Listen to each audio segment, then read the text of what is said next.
Ay, Jesus Christ. Hi guys! Welcome to my vlog again. Ayan. Alam nyo ba guys, galing ako sa Quiapo, may cake. Galing ako sa Quiapo kanina. Kami ni Shasha kasi bumili na naman kami ng frame ng kanyang eyeglass. Kasi natabig ko last time yung eyeglass niya. And it caused a bit of, crack. Tapos ayun, nag-umpisa na doon. So, nagpalit kami ngayon. At syempre, nagpunta kami sa Quiapo Church kasi nandun lang yung optical, di ba? Nandun lang yung simbahan ng Quiapo, Basilica Minor. So, we go to church, we prayed, we thank God, we thank the good Lord for all the blessings that we receive. And we say sorry for all the things that we have caused, okay? And ayun. Tapos pagdating namin, yun nga pala guys, ayan, flex lang natin. I-food review lang natin guys pala yung di ba may tindahan doon? Hi! Natikman na namin guys yung tindahan yung dragon fruit salad nila doon. Di ba may trending doon na tindahan ng dragon fruit salad at saka dragon fruit juice. So we tasted tapos take out lang namin. So sabi ni Shasha, inumin na namin sa jeep. So ininom na namin. Sabi niya, in-order niya salad. Pagdating sa jeep, gusto niya yung juice. Ako tuloy ang sa akin tuloy napunta yung salad. Gusto ko lang sana juice eh. Pero okay lang kasi may sipod nga siya. Yung salad na dragon fruit medyo may yellow ba? Crush ice, okay? So sabi ko okay lang. At least yung juice, mabilis niya naubos. Okay, at saka pala guys, meron dong tindang chicken pastil. Doon sa tindahan ng dragon fruit juice, may tinda silang pastil for only 50 pesos guys, look. They have this siomai. And they have this chicken pastil. Kaya nga sabi ko, titikman natin. Ito taste review natin, guys. So, look. Ayan siya, guys. Bango. Diba nakakamiss yung dahon sa dahon ng saging, Tapos may mga pa yan, guys, Kung ano-ano pa. Daming tao haba ng pila, guys. Si Shasha hindi niya na pinalagpas kasi last time, sabi niya, nakauwi na kay Mama, parang gusto ko tignan yung dragon fruit juice doon. Hindi tayo bumili siya. Yung sabi ko, tinatanong kita. Ngayon gusto niya. Kahit umuulan. And aside from that, it's a happy birthday today of Ate Ampi. Ate Ampi Aguilar, shout out to you. Ayan. Ayan, bumili lang ako sa tindahan ni Ate Ampi kanina. Ayan, may blessings na naman. Napakadami. This looks, guys, Ang bongga ng pagkagawa. 'Di ba? Ako nagbili naman sa cake, nag-crave ako sa cake. And they have this humba. And they have this, what do we call this? Caldereta ba yun, guys? Hindi eh. Kare-kare. Ayun, May lengua ba yun? Pero before that, husgahan ko lang tong guys. Husgahan ko tong chicken pastil. Ni Quiapo. Okay, isang package na para isang Titikman natin. Pinapalagyan pa pala to guys ng Ito yung pinapalagyan nila ng chicharon na subukan natin. Kasi ganun yung ginagawa nun nila eh. Pag dine in, sorry to myself. Pag dine in, nakita ko binubura-burahan nila ng ganyan. Okay, sana naman wag tayong makaramdam ng something bad, diba? After. Pero parang napakabenta naman doon. Tsaka,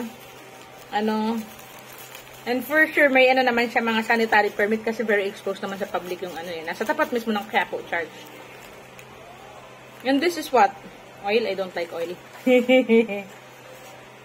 Pero to? Siguro ko ito yung magpapasarap. Chili. Buksan ko nga. I don't like the smell. Pag, hindi siya yung mabang kagaya ng So, tikman ko na to guys. So, pastilan nila. Pastil.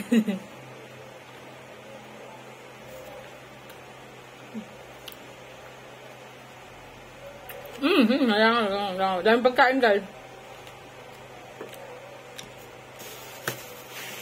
Imagine that guys. That's a blessing.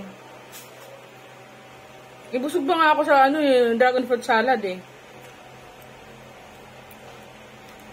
Na-miss ko talaga guys kumain ng kanin na nakabalot sa dahon. Favorite ko yung sa binalot. Binalot, diba? Diba may kainan dito sa Maynila na nakabalot? Favorite ko yung guys.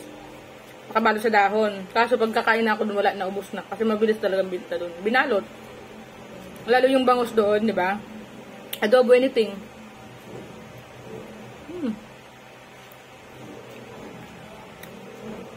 Ang konti naman ng pastel guys, pero masarap.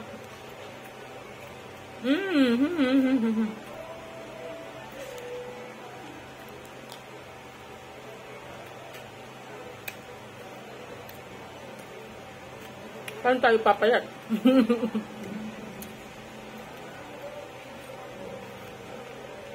Ay, ano ba yun? Yung cake, dikit ako ng dikit sa cake.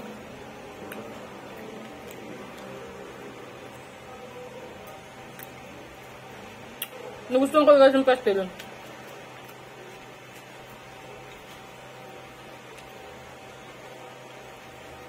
Ang konti lang naman ang pastel nila guys.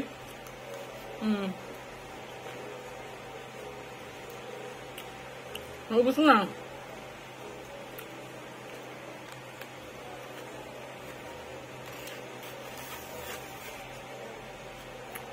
Meron silang siomai. May binigay silang toyo mansi. Let's try it.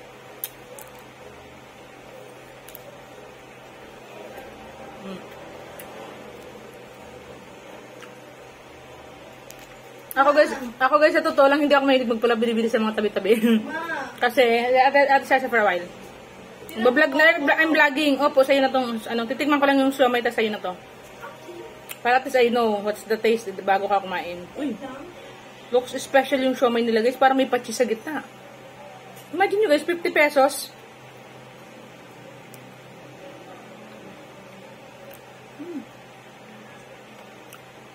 Sarap.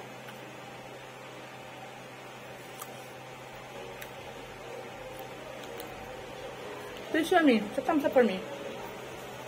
Masarap.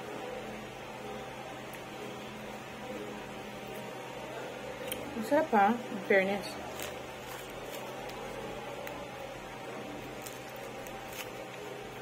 Hindi ako mahilig magparabili-bili sa mga ano-ano. Kasi nga, iniiwasan ko yung makaramdam ako ng something bad. Diba? Pero kahit naman guys sa mga sikat na ano, minsan, na-experience ko yun. Anyway. Kaya yun talaga. For sure may sanitary ano naman sila permit.